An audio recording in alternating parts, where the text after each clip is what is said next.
A house fire early November 18, 2025 in a quiet residential block of National Pike in Clear Spring, Maryland, has been officially ruled a triple murder, and 4 people are now in custody.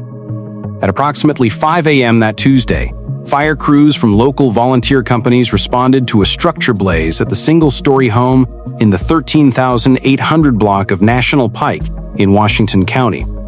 Inside, they discovered 3 adults, 2 women and 1 man, who were pronounced dead at the scene, and 2 family dogs who were rescued alive. Initial investigators from the Maryland State Fire Marshal's Office found evidence that the fire was no accident. A canine unit alerted to the presence of accelerants in the home, and forensic examination showed the 3 victims had suffered trauma inconsistent with fire-related injuries. The blaze was quickly reclassified as a homicide scene, and the Maryland State Police Homicide Unit took over the investigation. Victims have been identified as 31-year-old Brittany Ray, 36-year-old Harold Fleischman, and 25-year-old Brianna Mae Weishar, all of whom lived at that home.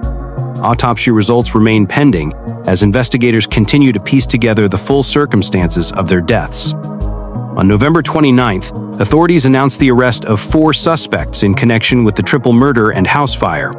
The individuals are 47-year-old Darnell Hawkins, also known as Donnell, of Baltimore, 43-year-old Tony Smith of Hagerstown, 46-year-old Maurice Mozon of Baltimore, and Kira White of Glen Burnie. Hawkins and Smith each face 3 counts of first-degree murder, 1 count of first-degree arson, and related offenses. Mozon is charged with conspiracy to commit armed robbery, distribution of narcotics, and a handgun violation, among other drug-related charges discovered at the time of his arrest. White is charged as an accessory after the fact to murder. All remain held without bond. Investigators stress that this was not a random act of violence.